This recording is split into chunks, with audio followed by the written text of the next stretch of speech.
But all right, we're gonna start with the first question. I'm here with Poppy Doodle Farms. This is for Cornell Education to be a nature teacher. My first question is, what is kind of your experience in education and why you kind of got into homesteading?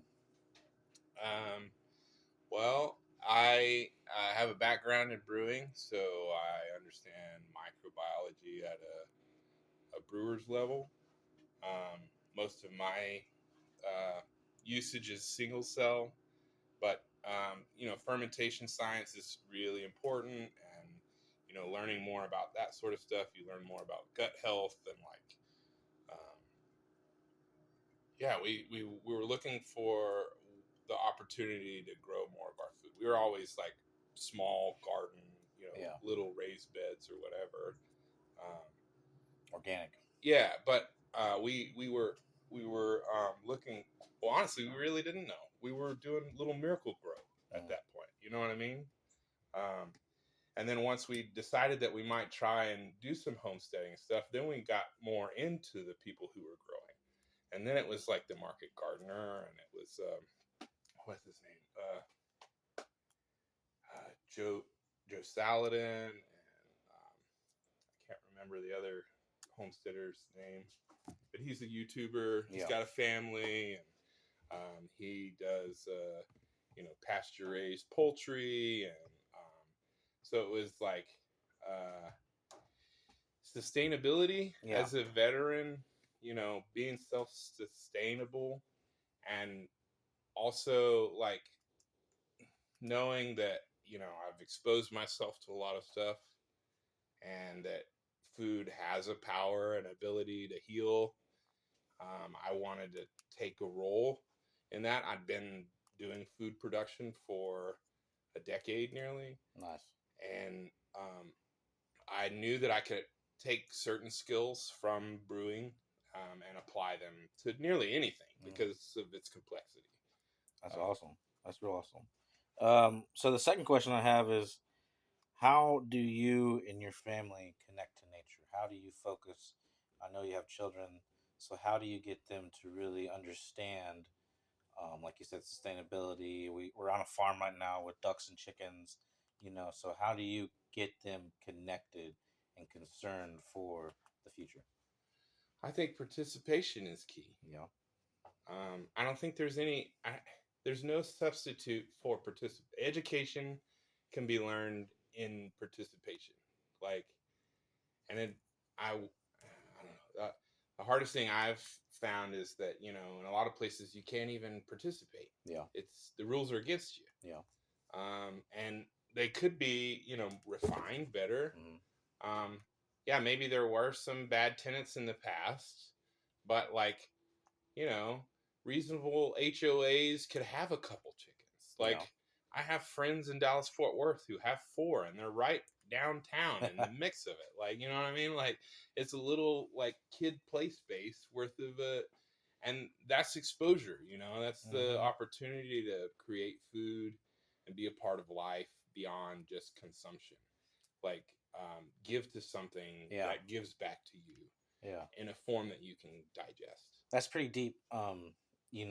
What you're talking about, exposure and like accessibility for some, even when people, like you said, living in DFW in an urban environment, really, we should probably focus on more of exposure because there are ways around, like HOAs and stuff like that. So, completely understand. That's amazing. You Yeah, brought well, that up. and if you get in dense neighborhoods, like it's way easier to make it to a Kroger or a Walmart than it is to a community market Yeah. or to a grow space. Yeah.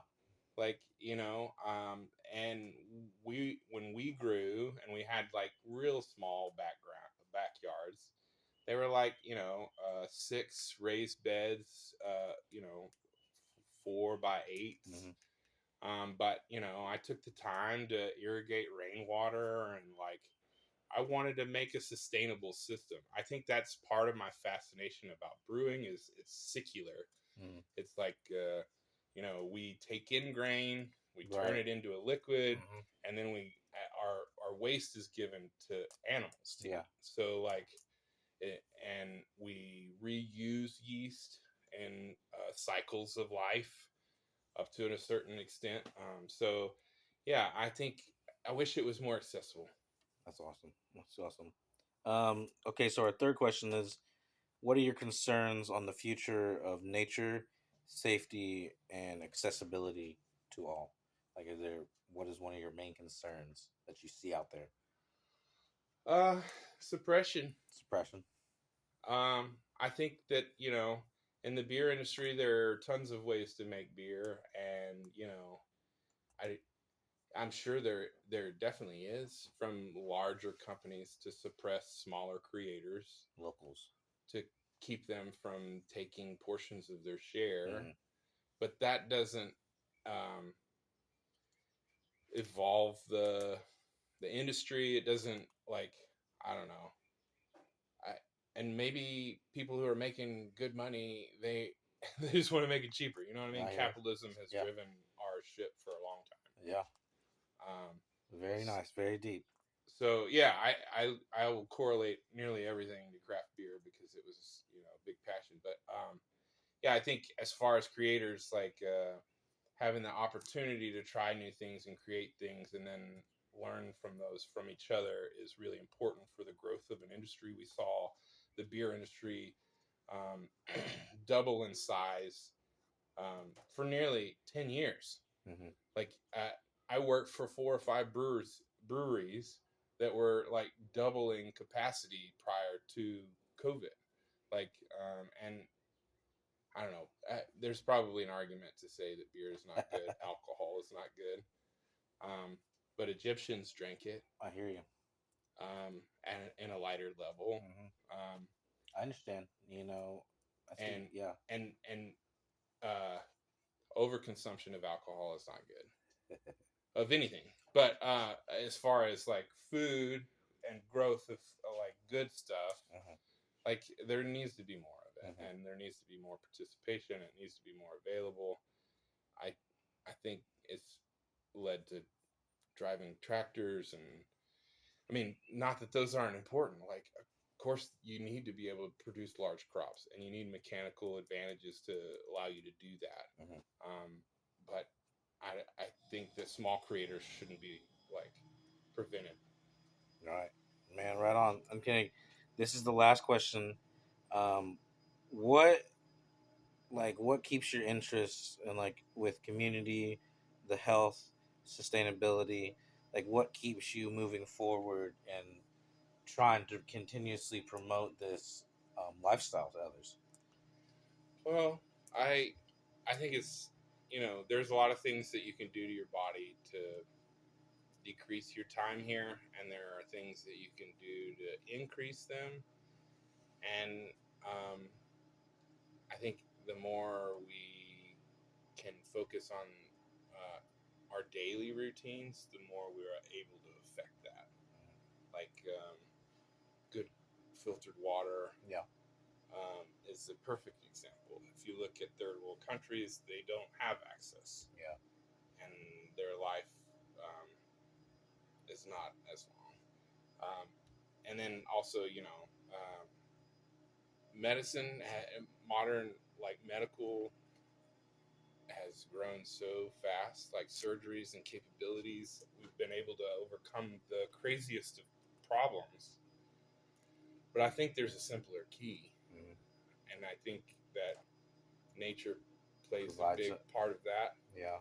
I know personally, it brings me a lot of solace when I'm overwhelmed or out of the military. Um, it's hard to kind of uh, consolidate everything that's going on. But anytime you can just get out and hear birds or be in the trees or whatever is really great. It's a type of medicine. It is, but it's not accessible to everyone. It isn't. And I appreciate your time. And again, we're here with Poppy Doodle Farms here, Stillwater, Oklahoma, veteran owned. And we appreciate the time, man. And we're gonna get this to Cornell, and we're gonna have like a